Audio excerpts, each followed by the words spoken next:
Hello, everyone. Welcome to the Alliance Against Violence and Adversity, or AVA's webinar series. Since we host a webinar pretty much every Wednesday, we call this series Webinar Wednesdays. I'm your host, Dr. Sarah Yursich, with the Alliance Against Violence and Adversity. I'm an early career researcher and lead on the webinar series alongside my amazing colleagues, Jason, Andrea, and Isra. Outside of that role, I'm the co-director of the Frida Center for Research on Violence Against Women and Children at Simon Fraser University and faculty at Capilano University.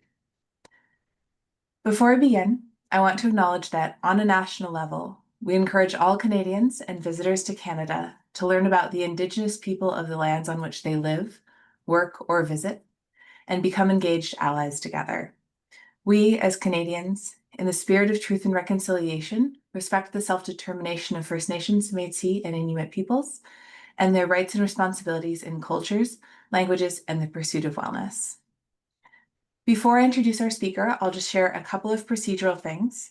The webinar is being recorded today and will be posted to AVA's YouTube channel shortly, so you can revisit this webinar and our past webinars and share it with family, friends, and colleagues. And once I'm done with the introduction, I'll post a link in the chat for all of you where you can go to access our upcoming and past webinars. The chat function has been disabled. It's the only way that we can communicate with you, but you won't be able to communicate with us.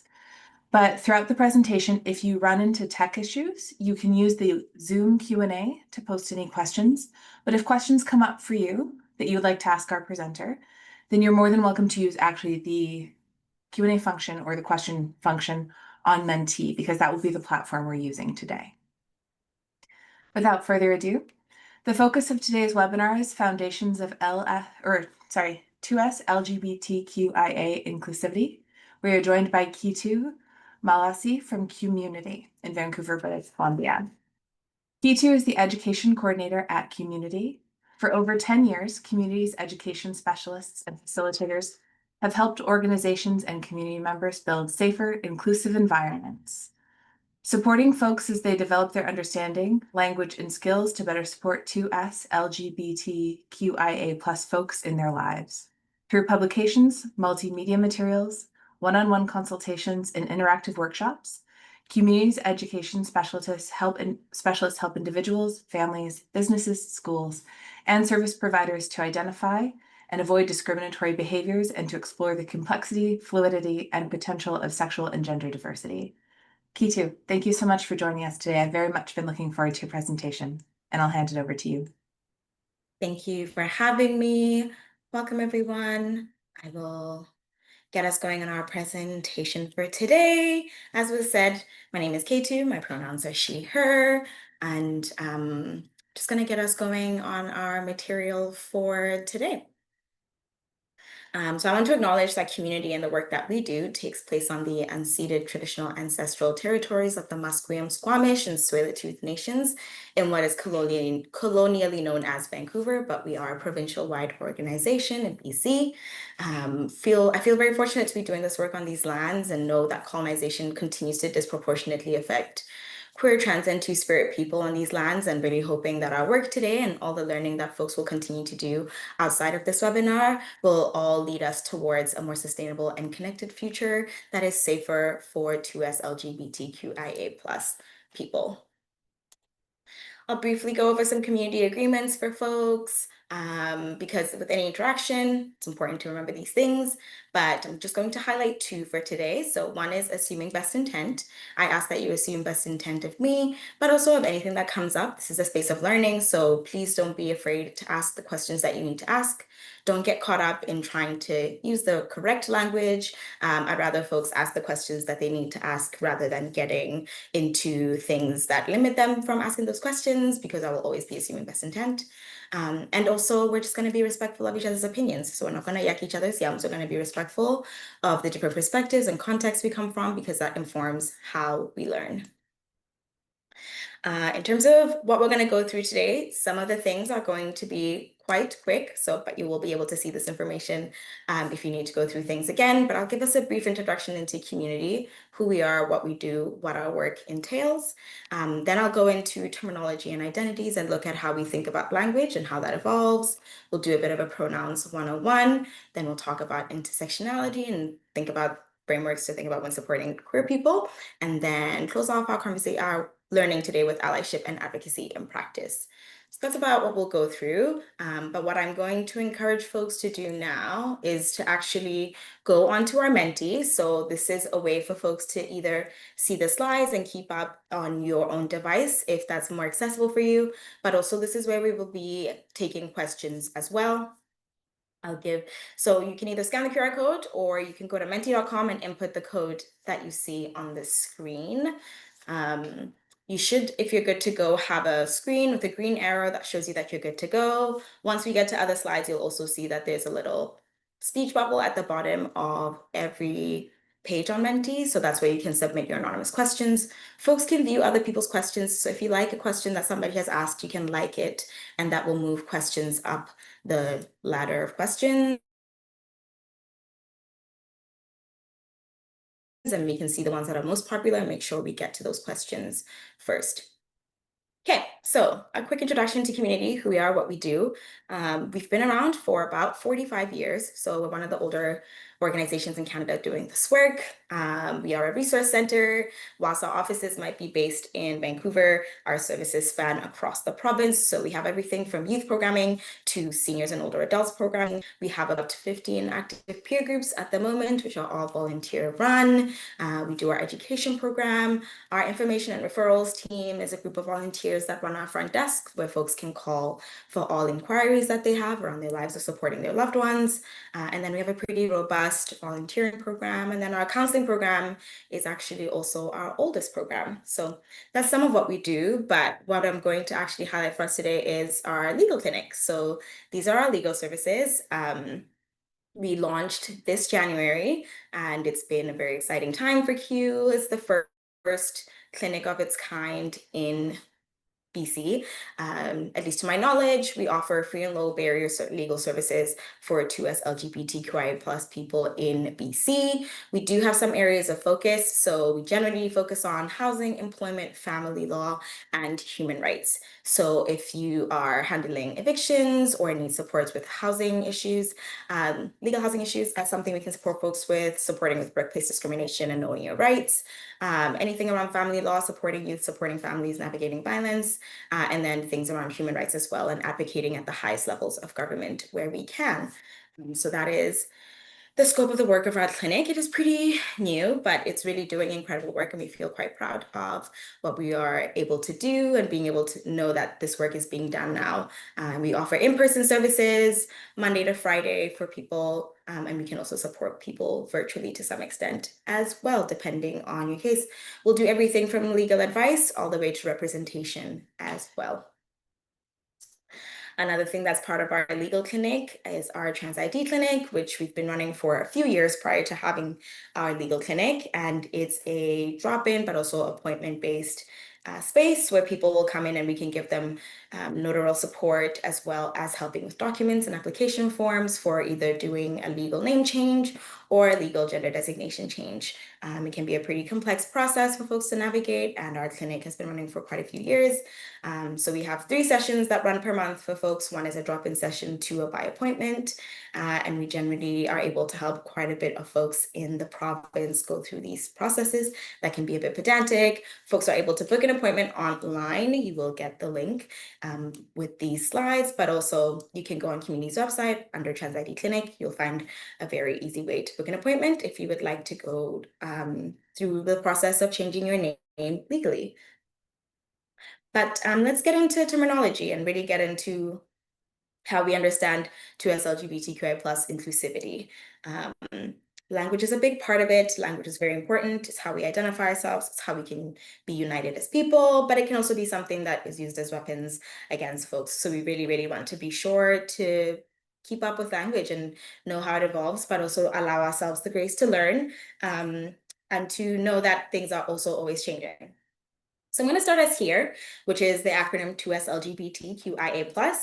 I recognize that this is an acronym that for some folks isn't actually one that has become the dominant norm, right? So I would say I started seeing this acronym emerge post 2021, I would say, became more of a dominant acronym that we started to see in BC. However, that doesn't necessarily mean that other acronyms that you may be using are incorrect. So if you're somebody who's still using LGBTQ plus or LGBTQIA plus, that's not incorrect, right? That's still language that is relevant, and it's language that allows us to understand what you're saying altogether.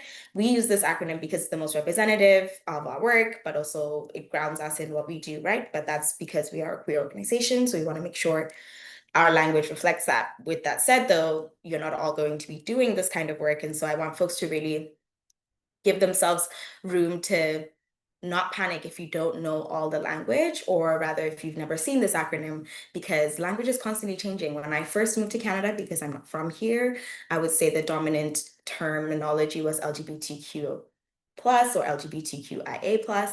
And so now I'm starting to see the 2S emerge a lot more, which is wonderful to know that two-spirit reclamation representation is becoming more important for folks.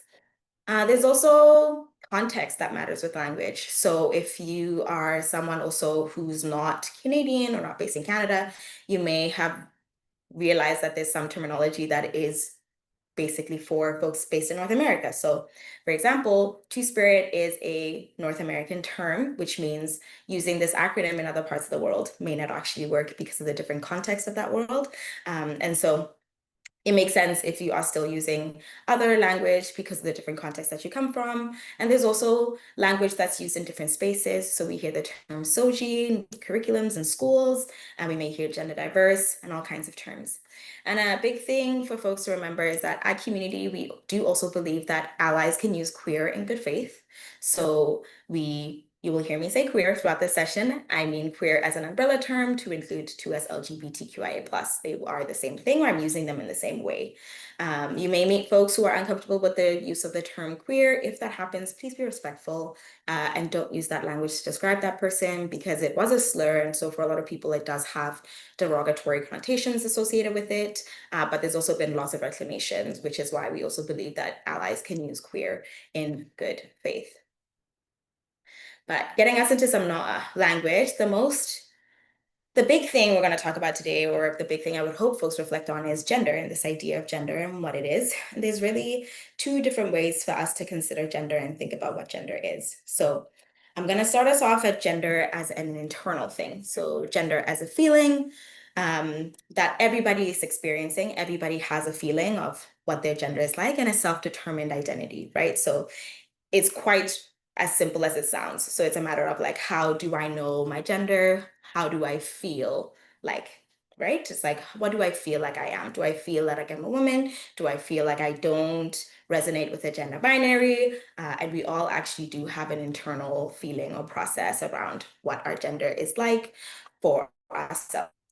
But there's gender as a social construct. And this is generally how we talk about gender often. Or often folks will talk about things around gender, and it's actually related to gender as a social construct more than it is to gender as an internal feeling, right? So within gender as a social construct, there's a couple of things that are core tenets of the way we are socialized to think about gender.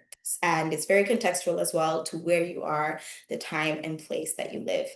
So gender assignment is a big one. This is the thing that we're assigned at birth. So sex is distinct from gender. Sex is a set of physical and physiological characteristics that folks have. It's also not binary, but it includes things like genetic makeup, reproductive organs, genitals, and everything in between within that as well. We know that it's not binary because intersex folks also exist, and intersex people are people who have mixed sex characteristics, right?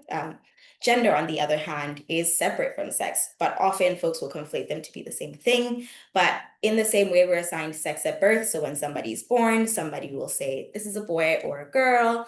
In that same vein, we're also assigned gender. So from the moment we're born, we're essentially expected to perform or partake in a particular contextual understanding of what it means to be a boy or a girl, right? For many people, that often has been the choice. More and more, we're seeing youth actually being able to have households that are gender fluid or gender free. And now we're seeing folks have a much different relationship with gender from a young age, but gender assignment at birth is often a big thing in how we think about gender. Gender roles, these are the imposed expectations that exist. This is very contextual as well. What is considered masculine where you are? What is considered feminine where you are? And how does that contribute to how you understand your gender, but also how the people around you understand your gender? Gender attribution is about the process that folks go through and how they perceive other people's gender as well. So this one is also contextual, and depending on where you're from, there'll be certain things that are markers, right? So often how people dress, haircuts, their style, voice, things like that are also things that folks will use with gender attribution. And it's really a practice that we do as people quite frequently. We'll see somebody and we'll attribute gender to them. And then we also have gender identity, and this is that self-defined, self-determined internal feeling. So when we talk about gender as a social construct, we're talking about these very contextual things, but that is a framework for us today to understand gender, is that gender is an internal feeling at its most foundational. But when we talk about gender, capital G gender as society, we're often talking about something that is a lot more complex, and that includes quite a bit of things, but also context is the most relevant piece to consider here. And with gender identity, I also want to make the distinction for folks that there's gender identity and gender expression as well, right? For many folks, these are one and the same. So folks may identify as a woman, for example, and then they might also partake in what is culturally understood to be feminine things in their culture. So whether it's the style of dress or even the way they might sound, for example, how the name they might use as well. These are all things that can be part of somebody's outward expression of their gender, right? Doesn't necessarily have to mirror their internal feeling of gender.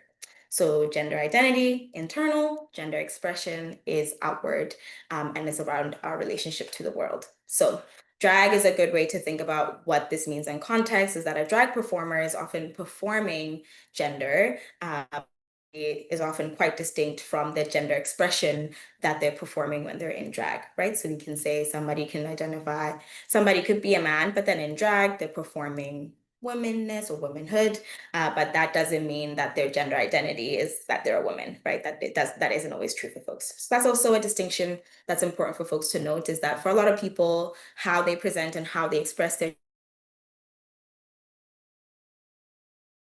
gender isn't always going to be their internal gender identity is.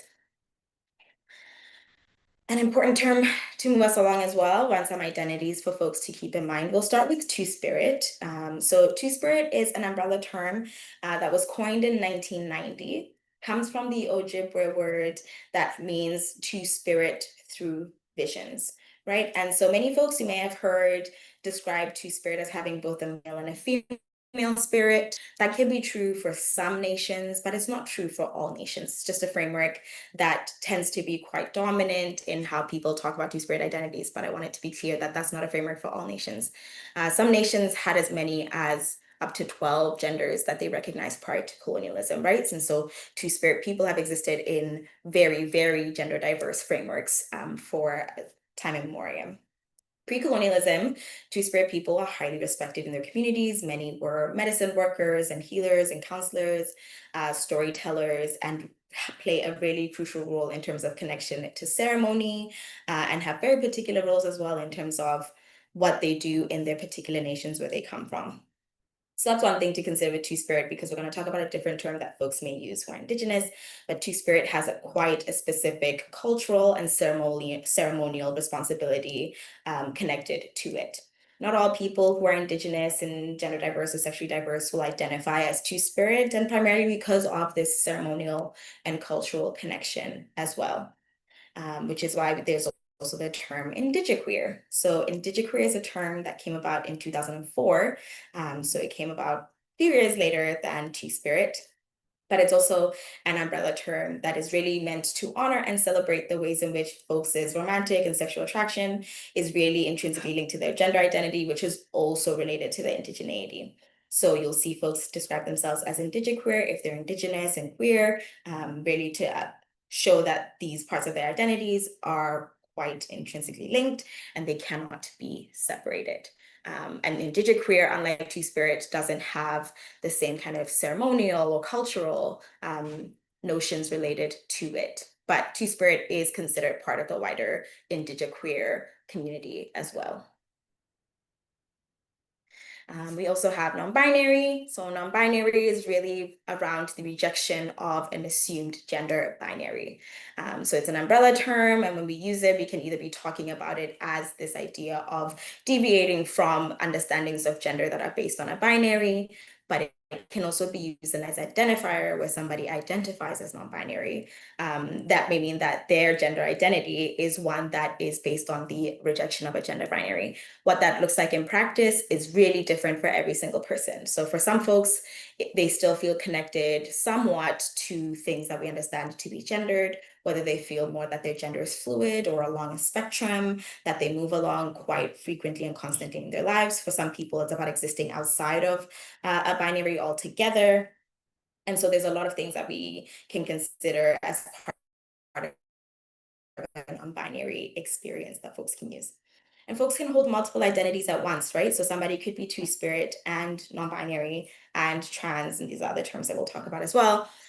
But this is language that also is individual and contextual. There's certain things that we've come to associate with non-binary identities, but we have to remember that we associate it because of the context that we live in. So things like gender-neutral pronouns are pretty common for non-binary folks to adopt here in North America. But in places where language isn't as gendered, for example, that's another thing that then isn't part of somebody's non-binary experience, for example. In a similar vein, we have trans. Trans and non-binary are not the same. So somebody can be both trans and non-binary. Trans is an umbrella term. It's used to describe a wide range of experiences, but really it's for folks whose gender does not align with the gender and sex they were assigned at birth. And remember, we made the distinction between gender and sex. And so trans folks are people whose gender, often from a very young age, we have a stable sense of gender from as early as 2 years old. So often lots of trans folk actually know that their gender is not aligned with the gender and sex they were assigned at birth from a pretty young age. For some folks, it does come later as well.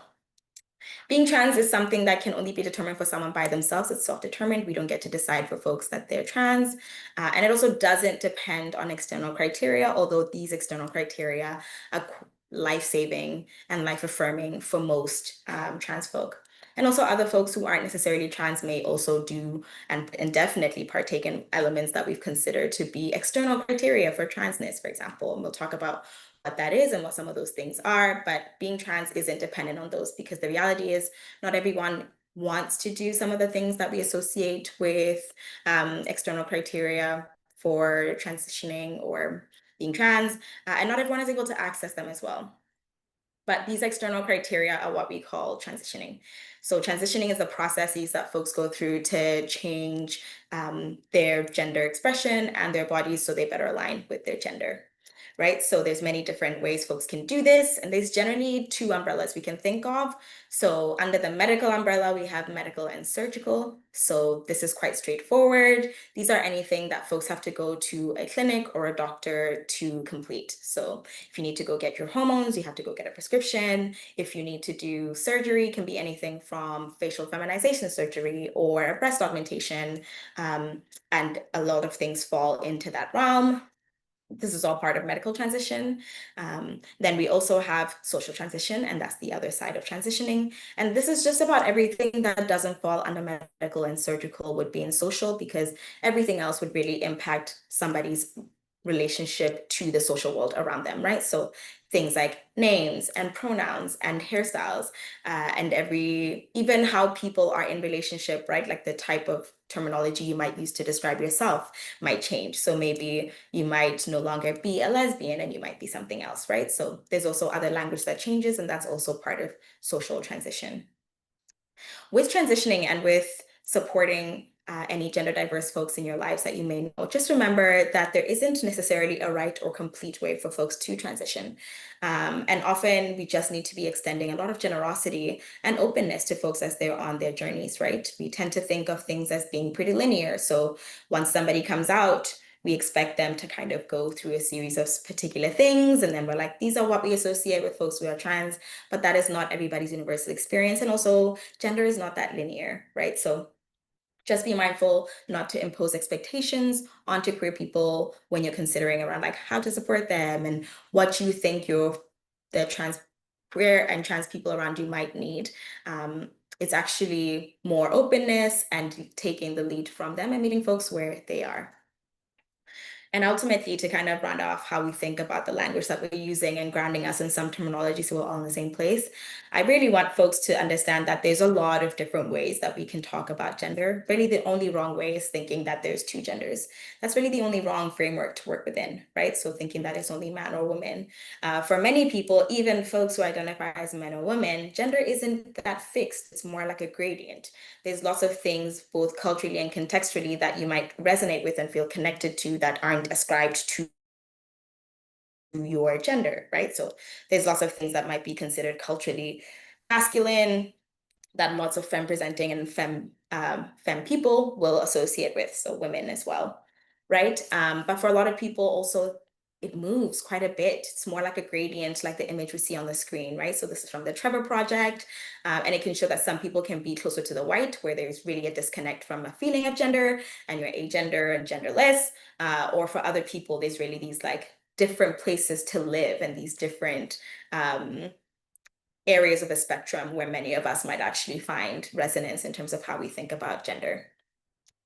And ultimately, also, you don't actually need to understand everything about somebody's identity, but you do have to respect them. That's the big thing also with understanding what do we mean when we say inclusivity and how do we make things more inclusive.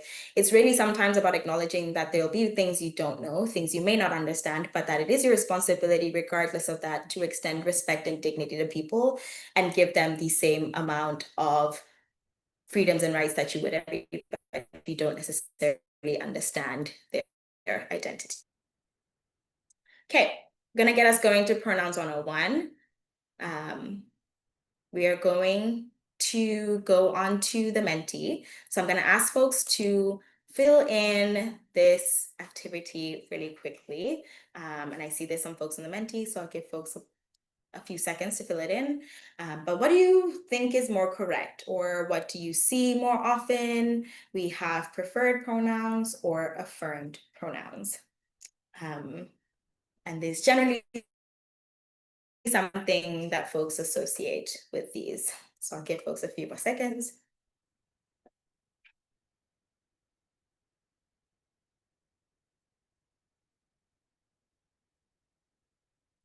Great. Okay, folks can continue to submit their answers, but I can see here that there is lots of folks saying preferred pronoun, which is expected because that is the dominant terminology, and one person has said affirmed, but this is actually a trick question. It's neither, right?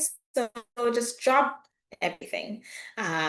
With pronouns, it's just pronouns. You want to keep it simple, even if gender is not, right? So the only time where we might see preference is if somebody uses mixed pronouns, for example. So if somebody uses she, they might have a preference within those pronouns of what they might prefer. But that's really the only time where we see preference. And the issue with using the term preferred pronouns is that preference can be ignored, right? Like it implies that there's something that somebody prefers and that there's something that is outside of that preference that maybe that is what people are ascribing to them. So it is the dominant terminology, but I'm really hoping that folks can really start to move away from that and just say pronouns, right? And not have this idea that there's pronouns that people prefer because preference can be ignored. That also means that affirmed is technically more correct. However, the thing with affirmed as well is that it is assuming that there's this affirming act that is always happening when folks are using pronouns, and that isn't always true. And pronouns are actually pretty bare minimum or baseline in terms of some of the more actionable things we can do to be inclusive. And so it's not always going to be this thing that is like affirming, and it's actually just going to be a daily practice and just a core tenet to being inclusive for folks altogether. A thing to keep in mind with pronouns is that pronouns are not the same as somebody's gender identity or their gender presentation. So you may meet folks who use pronouns that you may not associate with the gender that they're presenting as, or what you're ascribing to them as well. They don't have to be the same thing. And in terms of asking or offering pronouns, my offering to folks is both. So generally when I introduce myself to folks, I will introduce myself and share my pronouns. What that does is that it prompts the other person to then mirror that behavior, right? But that doesn't always happen. And when that doesn't happen, then I just want to be sure that I'm addressing everybody correctly. That way I will ask everybody that I'm with for their pronouns. The big thing with asking as well is that make sure you're asking everyone. So if you're in a group setting and you need to know folks' pronouns, ask everybody rather than isolating a particular person and asking them for their pronouns because you are ascribing a particular thing to them that may be unfamiliar to you, and so therefore you're wanting to get clarity. That can isolate people, unintentionally out them, and a whole host of other things as well, and bring about discomfort. Just make sure if you're asking everybody. But also, when in doubt, default to they, them. They, them is almost always a safer option unless somebody says otherwise. But when you don't know people's pronouns, don't assume, right? Just use gender neutral language, and you'll almost always be in a safer place in terms of how to be more inclusive with folks and using the correct gendered language. And the reality is with language that we're going to make mistakes. So we're going to mess up. Some of the ways we can think about how we mess up is that there's dead naming and misgendering. So what is dead naming? Dead naming is when we call folks by names they no longer use. So whether it's you knew somebody prior to them having a name change, or it's actually that you know somebody after they've had their name change, but maybe they haven't had a legal name change. So then you use a legal name that they don't use publicly in other spaces. That would be an example of also dead naming somebody. Misgendering is when we use the incorrect pronouns or gendered language for somebody. This is something that we do more than we'd like to admit. If you're somebody who thinks you're like really, really great with pronouns, I'm so proud of you. The reality is that all of us are making mistakes pretty frequently because all of us are also socialized to ascribe certain things, right? So there's lots of folks where you may not have had direct conversation, therefore the impact of the misgendering is minimized. Think about any story you tell about your cashier or the people that you see around in the world that you then ascribe gender when you recall something that happened, when you don't actually know what these people's gender is, right? So that's one way we can also misgender. We can also misgender directly, whereas in front of folks using the incorrect language, whether deliberate or not. And when this happens, if you catch yourself, just offer a brief apology and then use the correct language. The big thing to keep in mind with apologizing and accountability is also keep it simple and keep it moving. Getting defensive or overly justifying or even overly apologizing can become very inappropriate very quickly. So you want to keep your apology sincere, simple, and really just make a commitment to using better language, right? Same thing when you're correcting other people. You just want to remember that this is actually a good thing. Correcting folks is the best thing you can do. It's really you extending an opportunity to be in good community with people. And so if you are corrected, just know that it's not a bad thing. Offer a brief apology and then just use the correct language.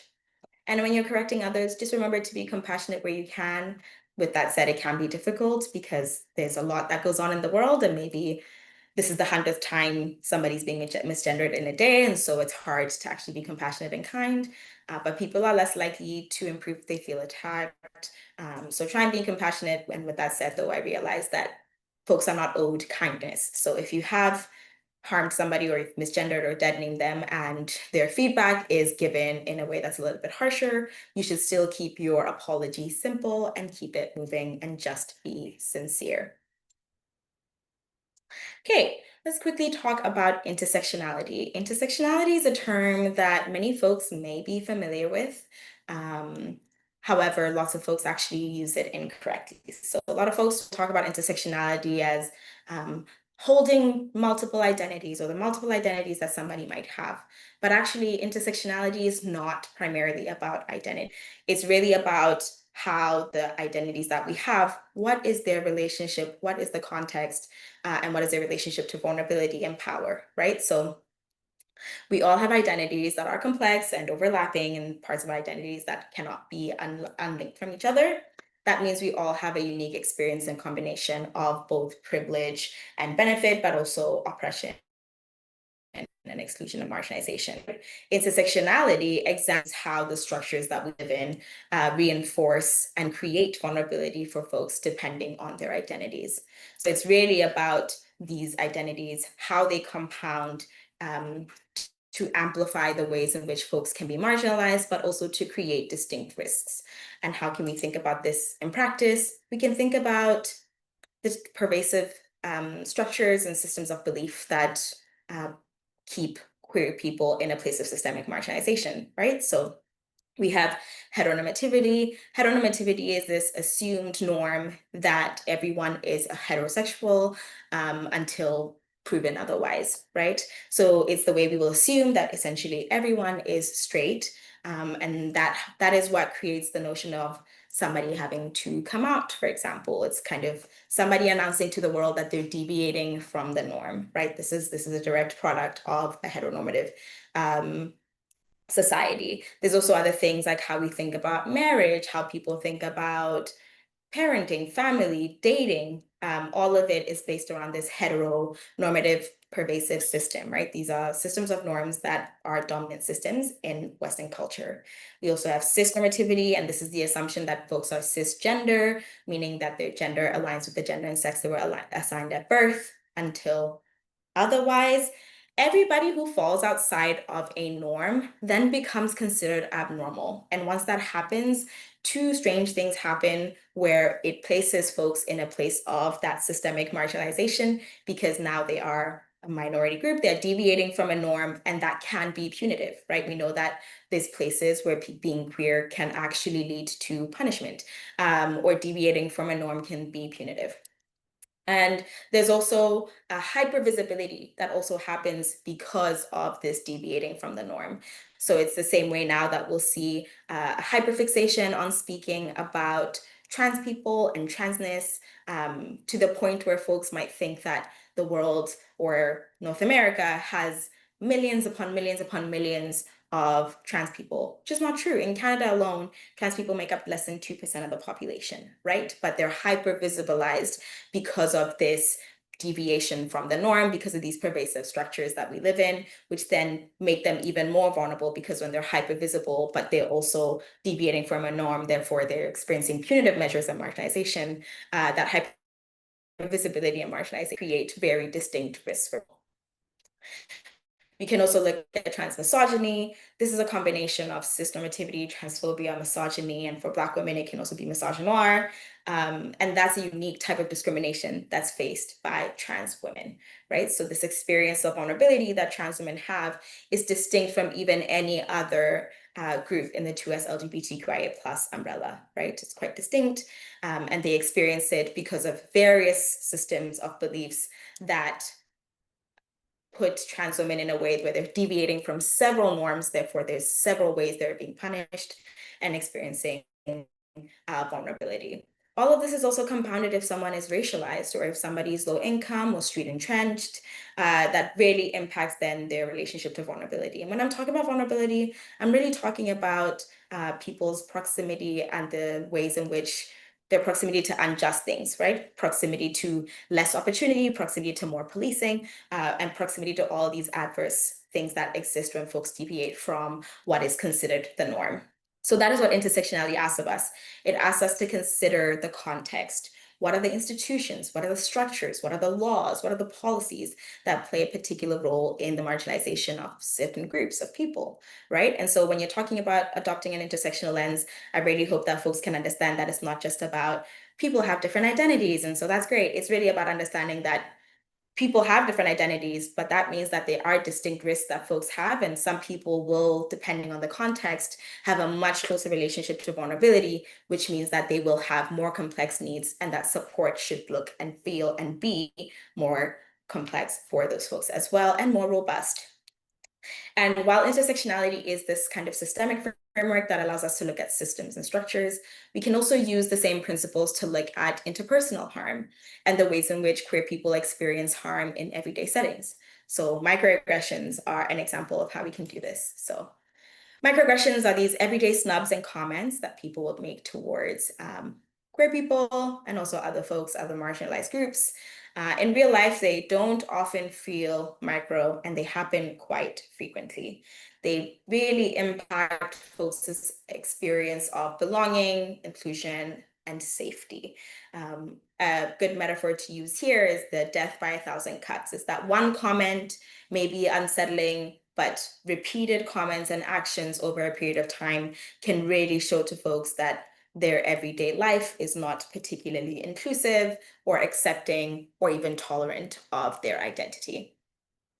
These are some common examples, and we can really look at them and consider like what's wrong with them. So what did you look like before you transition? Or, oh, you don't look trans, right? The issue here, there's quite a few. There's an issue here where we're assuming there is a particular way trans people are supposed to look, and that folks who are trans or otherwise should be able to identify that. That's not true. There's no one way for somebody to look trans, right? And so that puts some people as well at a place of marginalization, because we see that some folks, when people cannot identify that somebody's folk is trans, then they might punish them for them not being able to identify. So we see trans women, part of trans misogyny is the particular type of misogyny trans women will experience when men, cis men in particular, realize that women is a trans woman. What did you look like before your transition is a very like invasive and inappropriate question, but there is often this kind of entitlement that exists towards people's identities, where people feel entitled to knowing what people like, what their identities are, and things like that. But you're not entitled to knowing what people were like or who they are. You actually just, unless you know somebody, you know them, and you might know what they look like prior to transitioning, but otherwise there's no need for folks to ask these things. But these are questions that lots of folks feel very comfortable asking, because things like cis normativity have made it more okay to say and to do inappropriate things with queer people and to queer people. Another one is something like, you're bi, that's hot. This is this tokenization of bisexual people, right? This over hypersexualization of bi people that actually puts bi people in a place of severe vulnerability as well. Bisexual women, by and large, experience the highest rates of intimate partner violence, for example, right?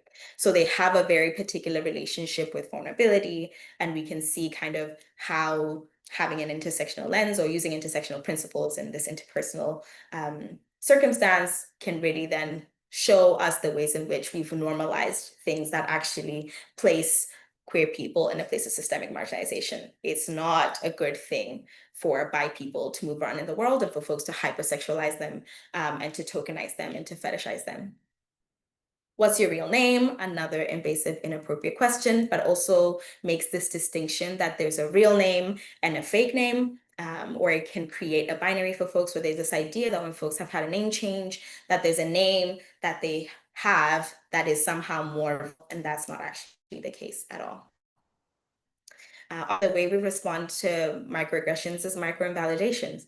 So you'll hear a lot of, oh, that doesn't happen here, or I didn't mean it that way, I didn't mean it offensively. If the impact of your words or your actions is negative, then your intention really has left the room, right? We have to address the impact. And often folks are unable to really like move things forward or change culture because of how much also invalidating the experiences in which folks are experiencing vulnerability or marginalization is normalized. It becomes normal to tell people that it's not a big deal. You are the problem. You are the person who's making this bigger than it has to be, when it's actually not true, because it is not okay for folks to have to navigate everyday spaces and to feel excluded in almost every space that they might be and work in. So I'm going to move us to the last part of our conversation, which is really thinking about allyship and allyship in practice, what that looks like. So we have this spectrum here, and it's a really helpful visual for folks who are wondering, essentially, what is allyship? Where does it lie? Is that often there's a way we can think about systems and structures and how we are thinking about the inclusion of queer people. So there's one end of the spectrum where there's actively harming, and then there's the other end, which is advocacy. I would say that on its best day, BC in particular, I'll say, is at somewhere around ambiguous acceptance, right? Where there's a lot of tolerance around people being able to have their rights and live the lives that they want to live. But there isn't necessarily any work towards making the lives of those folks better, even though we know that they are experiencing more marginalization. They're more likely to be underemployed or unemployed, have unstable housing, have experienced violence in some shape or form in their lives, experience harassment, things like that. That is what can also exist in the actively harming, but generally ambiguous acceptance is where a lot of folks live. That's where tolerance lives. And it's important. We definitely need people to be tolerant, but it's not allyship. It's also where a lot of self-identified or allies live as well. They live in some place between ambiguous acceptance and full acceptance, where there's this acceptance of people and hashtag activism, hashtag love is love, but there really isn't any action behind improving the material realities of 2SLGBTQIA+ folks in their communities. There are some places, though, where there really is a movement towards actively harming, or they're already in actively harming. So we can think of some of the recent legislative changes in different provinces across the country, such as Alberta, Saskatchewan, where now trans youth their rights to access gender affirming services are being taken away, right? They're actively harming these youth because these services are life-saving services that they are now legally unable to access, right? So they're being actively harmed. There is generally in society right now a movement towards rejection. It's a combination of things, but globally there is rising anti-queer sentiments, which means we're really moving towards intolerance and rejection of queer people. That means more than ever that folks who call themselves allies need to be working. So what we want for folks, and seeing allyship in full, is moving towards advocacy. Ally acceptance is not allyship. Allyship is actually labor. It's work. It's not just accepting people, but it's about the kinds of things we do to make the lives of people better. So we can see there's something called flagging allyship, for example, which we have here on the slide. Flagging allyship is the flags that we might put outside, basically to signal to folks that this space is queer inclusive or welcoming to queer people, for example. It doesn't necessarily mean that this space is going to be safe for queer people, but that there's an attempt to signal here that there's some level of tolerance and acceptance that happens in that space. It's great, it's important, but it's just a gesture. What folks really need to be doing is moving towards advocacy. And if you want to know where you stand as an ally, then there's really an exercise I invite people to do, which is, it's Pride Month, it's June, it's almost the end of June. If you're an ally, if you can think of 5 things that you've done in the month of June to be of service to queer communities, then you can really say you found a practice of allyship, because allyship is not a label, it's a practice. So if you're somebody who regularly donates to mutual aid or donates to a queer organization, or you volunteer somewhere supporting queer youth, maybe you make it a point to make sure you go see a screening from queer organizers, or you go to a protest or anything to be of service and really advocating for the betterment of 2SLGBTQI+ people's lives. You can also use assessment tools, basically, if you want to know where you're at.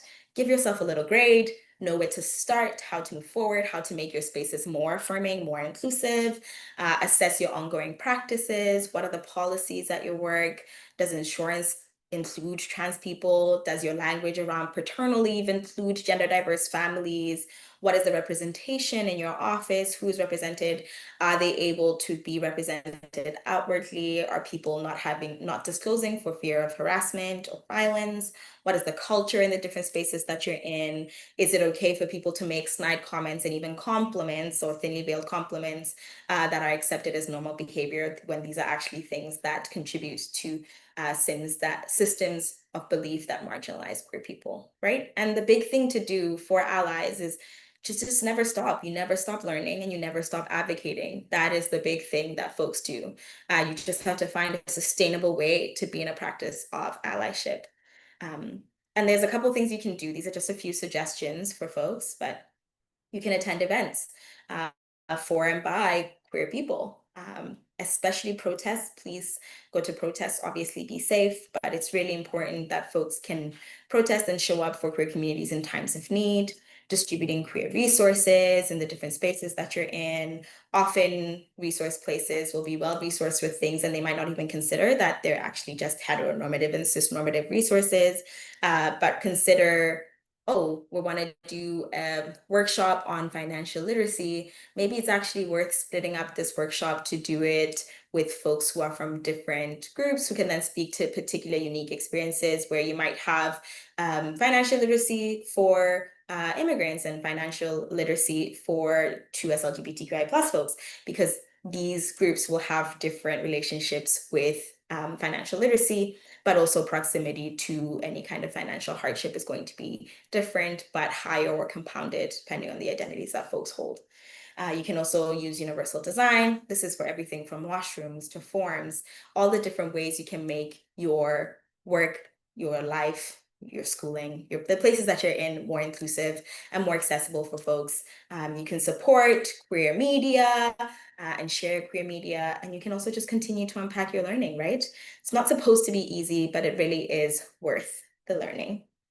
So that's going to wrap up my portion of the webinar. We're going to be doing some questions. And as I said, I really invite folks to share questions in the Menti. You can also use the Q&A function on Zoom. But yeah, thank you. And I'll move us to our Q&A. Thank you so Okay, much for such an excellent presentation. I'm here if you need me, but I'll just pass it over to you. Thank you. Thanks. Okay, so let's see. Our first question here is, what strategies or practices have you found most effective in creating not just inclusive policies, but a truly safe and affirming workplace culture for queer employees? This is a big question. There's a couple of big offerings I will give here. So one is you can't do something without the people there. So the biggest impact, or the places that really want to properly do transformational change, you need to have queer people at the helm of it as well. They need to be well represented, and they also need to be because they are also experts on their experiences, right? So you need queer people in your office to basically inform part of this process. Don't make them do all the labor, but really make sure that their voices are centered in their needs and their priorities and what they would like to see happen in a particular workplace, right? So that's a big thing, is that you need to have, and if you don't have representation in your workplace, then you need to find external things. Do an advisory committee that then comes to your workplace and offers things based on things they've built in their workplaces. Or you can have an employee resource group work with a working committee to offer recommendations for policy changes.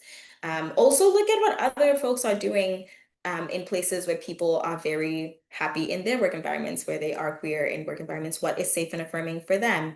There's some places where collective agreements are pretty radically inclusive for folks who are unionized, and really think about what are the benefits for trans people, what is parental leave, all these other things that are quite trans inclusive, right? Or queer inclusive. And it can only happen because folks went to the bargaining table and bargained for the unique needs of their community. And so that's a big thing to do, is you can't do things for people without them there. So that's probably my biggest offering in terms of like strategies and practices, is that don't do that work in isolation. Make sure it's actually community informed and based in community-based knowledge and community-based learning as well. And also, it's going to be impossible to make an environment that is fantastic or amazing for everybody. The aim is really to make it so that even if folks aren't necessarily the most comfortable, that everybody feels that their safety needs are being met, and that also, in the case that they're not being met, that they're able to report without fear of harassment, backlash, violence, whether from direct managers or even from coworkers, right? It's really about cultivating this culture where accountability, apology, is normal and expected. So that's what I would say there. Okay, next question. Can you tell me more about community in the legal clinic, the services we offer? Yeah, so our clinic operates, and like I said earlier, we have 4 areas of focus. So family law, employment law, human rights, and housing. And we can help folks with quite a host of things. So if there's something that our legal clinic can't help you with, we also help folks with direct referrals and referring them out to the services that they might need. Really, the only requirements for folks to access our legal services is that they need to be a member of the 2SLGBTQIA+ community, or a parent or a guardian to a queer youth, essentially, for somebody who needs to have an adult present for legal representation. And also, you just need to be based in BC. That's really our only requirement. Folks don't even necessarily need to be documented. Don't need to worry if you're a refugee or anything of the sort as well. You're welcome to access legal services as well, as long as you're based in BC and you're a member of the queer community. And we help folks with a whole host of things, lots and lots of emphasis, particularly because of the place where we're located, helping folks with evictions, illegal evictions, housing supports, and dealing with that, but also helping lots of folks with navigating human rights, discriminatory things at work or in other places as well, advocating for the rights of queer and trans youth at the highest levels. So we're really trying to work with provincial and federal governments as well to maintain and uphold existing structures, but also to add structures and funding and advocate for marginalized groups. So that's what I'll say about our legal clinic. There's also more information on our website around our legal clinic and what we do and how to basically get an appointment if you need to. We have an accessible intake form on our website where folks can basically submit a form and get an appointment with the clinic. Okay, what are things I can start doing day to day to be more of an active ally in my day-to-day life? Great question. I would say start close, like start with your closest communities. So don't try and think outwardly too much. I think a lot of folks get caught up in trying to participate with things at the high levels because we're seeing GoFundMes on Instagram and all these things. But I would say start local. What exists around you? Are there queer organizations around you where you can go and volunteer? Maybe you can help folks with a drop-in, for example. So I would start local, so start there. Look at what exists around you. How can you support the existing resources that support the queer folk around you? And how can you be of service to those existing networks and organizations? I'll also say to learn. So if you are somebody who hasn't done a lot of active learning around even what certain language is, what people's identities is, go to learn. Learning is a big part of it. And it's often a part that lots of folks will take quite lightly, but I think the more you know, actually, the more you'll be empowered to understand the different things that are happening around you and some of the more complex needs that queer folk might have. So those are two things I would say. Start local, start with the folks close up to you, support them, see what they need, how to get involved at that level. And then also keep like, what do you know? Like understand your learning, find the reading list. There's so many reading lists out there. There's so many podcasts out there. There's so many resources for folks to really bolster their learning. So those are the two big things in terms of things that folks can do day to day, can start to find out more around like what's happening around you, but also what can you learn to basically better understand the queer folk around you. Okay. Next question, how can institutions ensure they are not unintentionally reinforcing heteronormativity or cisnormativity? The long and short of it is that they can't. So you can, the big thing with systems like this is that they're pervasive and structural, right? Like we don't get to be a place, one place alone doesn't get to untangle itself from a dominant systems of norms and beliefs, right? What we can then do is in naming them, in naming that they exist, and in naming that there is really an intentional effort to move away from reinforcing these structures, then you need to be open to putting that in practice. So that looks like changing policies, changing how folks might consider harassment. Also, a lot of it comes down to culture change, how people feel in everyday interactions, what are things that are normalized in a particular place, and what are things that are actually recognized as harmful, and what are the punitive steps, not punitive per se, but what steps will be taken if folks are actually feeling unsafe in a particular space, right? So that's one thing to also consider is in some ways you're going to reinforce this how we're socialized, these are dominant beliefs. And even if an institution, their policies about as inclusive as it can get, everyday people themselves also perpetuate and uphold heteronormativity and cisnormativity as well, right? So it goes at every level. It's all about intentional effort. It's really about folks being able to name and interrupt harmful behavior as and when it's happening. It's about really being able to name and advocate for change as needed. And that's really how we can start to be in a practice of not reinforcing some of these structures. But the reality is that we will continue to live within them. So we will see them impact our day-to-day life constantly. And so there is no place where they just kind of disappear magically, but really it's about the intentional effort that folks can make to make spaces feel safer and more inclusive for folks. But heteronormativity and cisnormativity, unfortunately, are very pervasive with these systems. Okay, it's our second to last question, I think, but many of my queer friends are experiencing burnout, especially with everything happening. Yep, how can I support them in ways that are meaningful and respectful during these challenging times? That's a really, really wonderful question. And it's true, like there's lots of burnout that folks are experiencing because, yeah, rights are at threat constantly. People are having to check on their friends, but also having to do the advocacy work to make sure that they're safe, make sure that their needs are being met. Folks in the US are having to basically stockpile their hormones because they might lose access to their clinics that do gender-affirming care and all these things. How are some ways you can be supportive? The big thing is ask them what they need. Often folks will also say what they need. If you can start also networks of care, essentially, whether it's things like forget the term, sometimes English just goes away because it's not my first language, but things like meals where folks will rotate who cooks like meals for folks, and then folks will prepare meals. That way folks can eliminate that task out of their daily lives and be able to receive meals from community members. Things like supporting with their everyday tasks that they might need help with. Time spent with people is important, like going to protests, but how you go to protests, the types of support you give folks at protests and things like that are also important.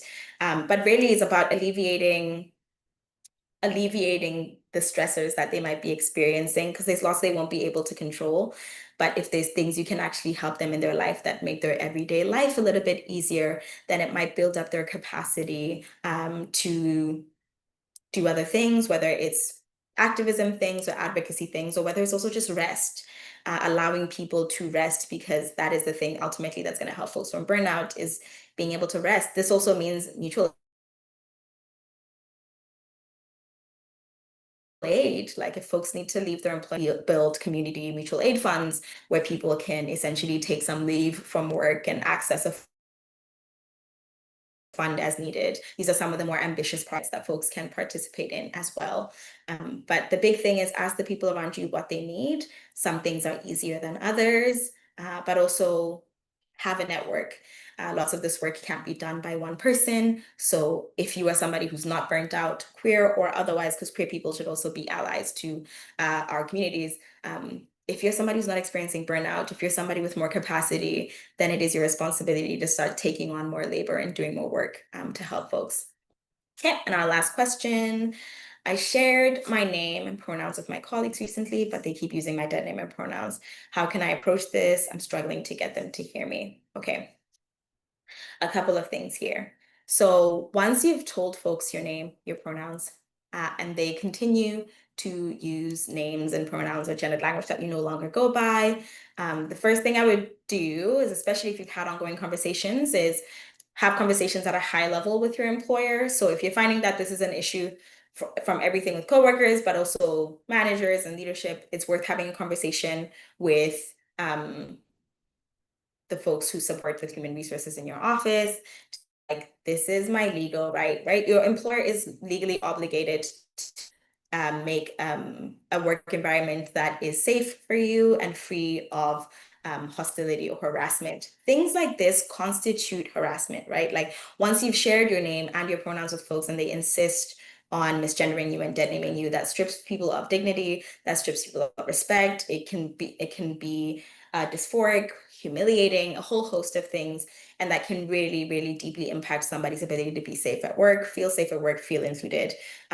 So it's really about naming it as such when you talk to your employer, like, hey, by the way, this is not okay because it's harassment. Like, these are things that are essential. You're supposed to be addressing me by the name I go by. And failure to do so is really like not meeting my basic needs in employment. They have a duty to accommodate.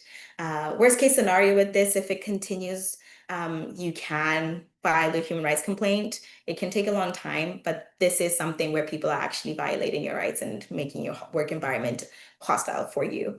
So I would be sure to try and do some resolution with your employer first. But if you can't, and if you can't get the change to happen, then I would keep escalating it, because you deserve to be respected. And people should be using the language you use to identify yourself, using your correct name, using your pronouns. And failure to do so, especially with repeated reminders and when you've extended lots of grace to folks already as well. It's okay to actually escalate and go higher and demand that change is essentially enforced.